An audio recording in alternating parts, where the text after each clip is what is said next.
This is Max. This is Jhyrah, and this is Can You Handle the Heat? And today we have some pretty big news. The Raptors, before I even get into that, I was gonna say you just today, disrespecting, I, disrespecting I, everyone. I almost forgot. Celtics legend. No, I'm just joking. Celtics bum Victor. That is crazy. That is crazy. I can't respect the Celtics after y'all beat us the other day. So Okay, that's good. another Celtics fan in here, Victor. I think this is Victor's third time on the pod. I think second. A second. Second. Okay. Victor's second time on the pod. He's gonna come on here, give us some wisdom. Maybe some wisdom from the general public. I know Victor usually only keeps up with the headline stuff. So it'll be interesting to see what he knows compared to what other people may not know. Yeah. I mean, I know nothing. But I've no shame in admitting that. I'm dead. But Raptors finally got rid of Pascal. Well, not got rid of, but we finally traded Pascal after weeks of going back and forth and being like, I'm not going to sign the contract extension. We're not going to offer you this. This team's not giving us enough. We don't want to trade him to this team. We finally traded him to Indiana, and then the Pacers out of that trade get Siakam and a second-round pick from New Orleans, and then the Raptors get Bruce Brown, Jordan Nwora, 2 first-round picks, and both are going to be in the mid to late 20s, and then 2026 first-round pick from Indiana. And we also got Kira Lewis from the Pelicans. I don't know. I feel like that's a pretty, out of this situation, you can only hope for so much because every single team that said they wanted Pascal Siakam, he literally was saying, I will not sign a contract extension with you at the end of the season or during the season or whatever. So teams are just backing away because they were like, oh, we only want to trade with you for you if you want to stay with us. But he was telling every single team I didn't want to go there. And we still got pretty good haul out of that. So I don't know. I'm pretty happy right now.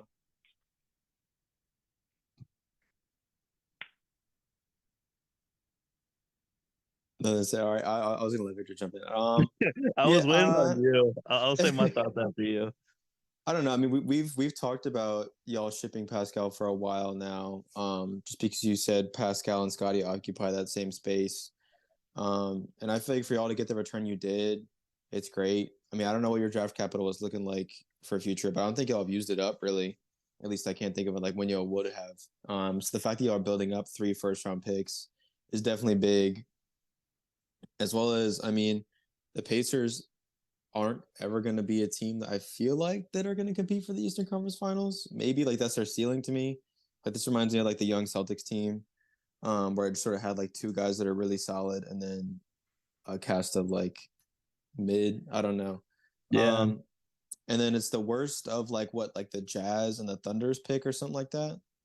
Jazz, Thunder, and I think OKC. Yeah. So again, teams that are we'll see. But as far as Bruce Brown goes, I like what he brings. His contract is a little big. I remember him getting that in the offseason. I was like, damn, that feels like an overpay. But that could just be because but what the contracts it's only look one more year. Yeah, so it's not the end of the world. I don't know. I see this as an absolute win because, I mean, y'all were not going to give Pascal the Supermax, and he was not going to be – maybe he would have came back. I'm not sure. But, y'all gave up someone who is possibly not coming back, and in return, you got 3 first-round picks and a good role player. Yeah, I mean, adding on to that, I think, getting as many picks as y'all did out of him, that's a huge deal, right? Because you already have, a group of players you brought in with Bruce Brown and that. My question is, where does Pascal go from here? Does he have a lot of room for development still? Has he hit his ceiling? What role does he find now in Indiana? I was just watching a video where it was this is a perfect pairing because Tyrese, leads the league in most assists in transition. Yeah. And then Pascal leads the league in most transition field goals and field goal percentage. Okay. Transition. So it's they play their games are almost it's the yin and yang of transition. Yeah, for sure. this is also like a big pickup for the Pacers because it's not only are they getting the second guy, but I feel like their team, or at least the way they envision their team, right now they think their roster is probably more like probably what the Heat are, around like the fifth, fourth seed. Like not the Celtics or Bucks or Sixers, but that tier below it. That's what they feel they truly are, and I think they feel like getting Scotty helps them like get closer to being closer to those three teams, or getting Pascal because they don't really have a guy other than Tyrese who can go out and get their own bucket, at least in a efficient manner. And for this, they're getting like a player who his game not only plays off of the strengths of like the Pacers offense already, but he also is like he's been here before. He's been through the championship, won it. He's been in the G League, so he knows like all the role and developmental things that are important to the game. I don't know. I think this is big for both teams. I know people are like clearly saying like the Raptors have won, but I think if they can get Pascal to re-sign, I don't know if that's his goal because right now I think he's more probably. If I had to guess, he goes anywhere. I'm saying the Sixers next year. But if they get him to sign back, hopefully after going on a good playoff run, then I mean I don't know. I think the sky's the limit. I think you add in one more guy. Maybe they still have some young players and probably still have some picks left. Trade that, give maybe one more guy in there. I think you're already competing right there within like what a year and a half of Tyrese Halliburton being on their team. I think that would already be amazing. I don't know. True.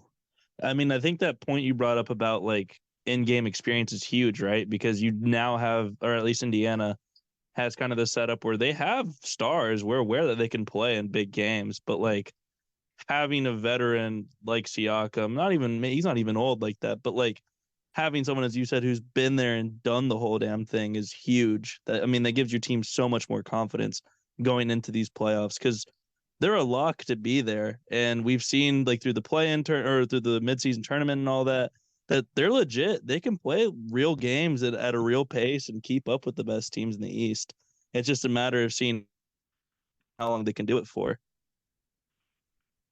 I definitely think that the Warriors are a team to watch next summer this summer to pursue Siakam.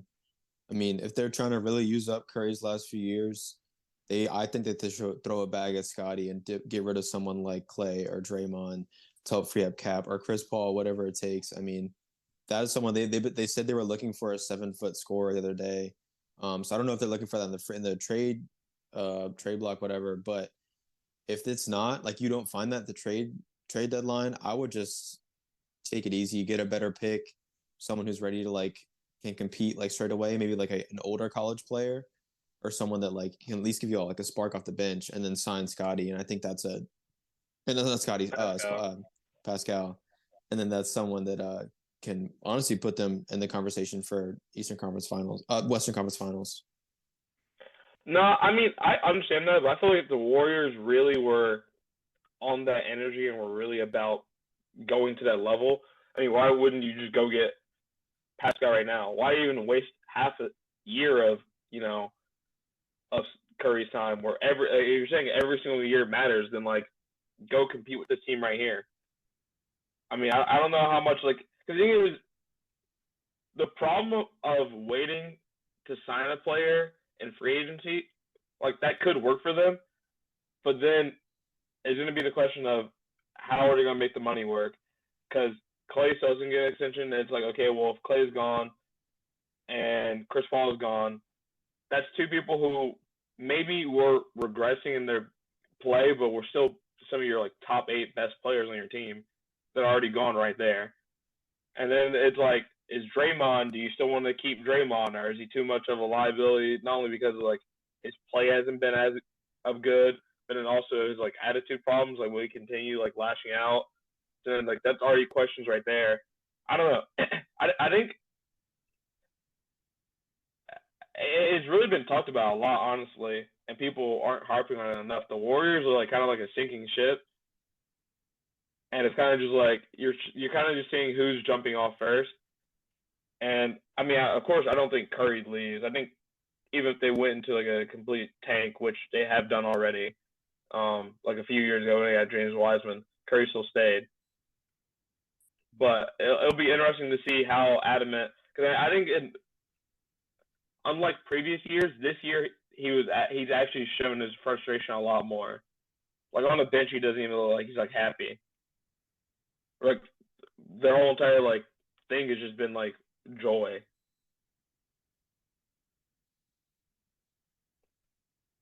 I'm surprised the Kings didn't go for Pascal. Honestly, harder.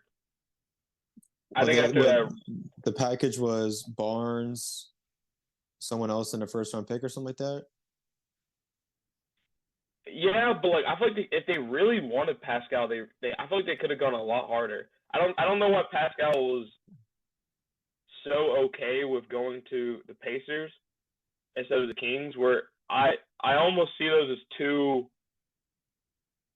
like, I don't know, two sides of the same coin, or like it's not even like different sides of the coin. Like they're almost identical teams. They're both pretty high, like high paced. They don't play the best defense, But I think the difference is maybe I wouldn't even say the West is more stacked. I mean, I think there's a lot more teams in the West who are competing, but there's not like a team in the West where I'm like, you are by far the favorite and nobody can beat you. Whereas like I feel like there's like three teams like that in the East. So I don't know. I feel like you would have a better chance of competing with the Kings, who, even though they lost to the Warriors in 7 last year, I think it was very clear. Like if they would have won that, if they would have beat the Warriors, they probably could have beat any team other than probably the Nuggets in the playoffs. I think it would have been really interesting to see like how Sabonis and like AD and De'Aaron and LeBron matchup would have been.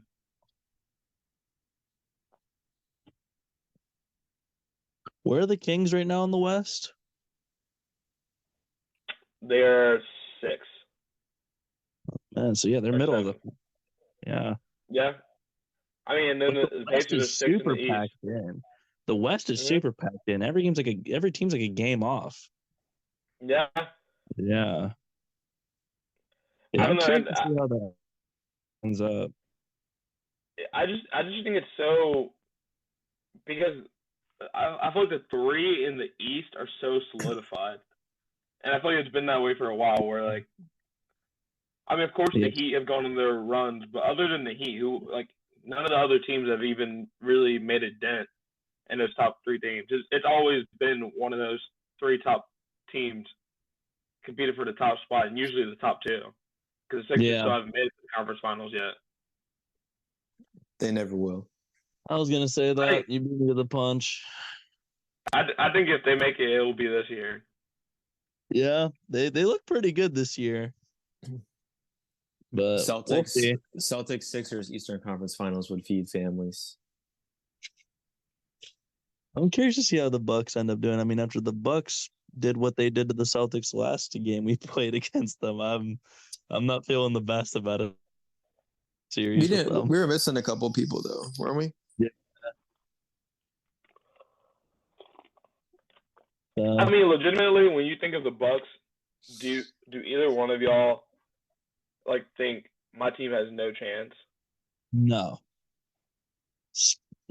especially after like the 2022 series, where like that was a series where like even players like Al Horford were having a field day on them. So like I don't fear the Bucks, to be fair.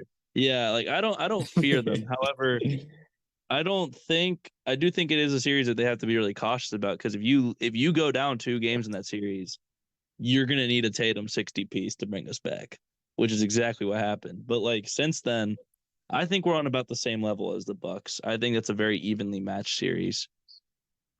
So you think it's more like y'all 2, Sixers, and then everybody else? Then again, the thing is, I want to see how the Sixers team does in the playoffs. The Sixers are always very different between regular season and playoffs. I'm not gonna lie. I feel like this team is just poised to win, just because I think compared to other years, I think Joel Embiid is really focused on. He's hungry. On just making it to the playoffs healthy. Yeah. With home court advantage. I was about to say there are no antics to his game right now, bro.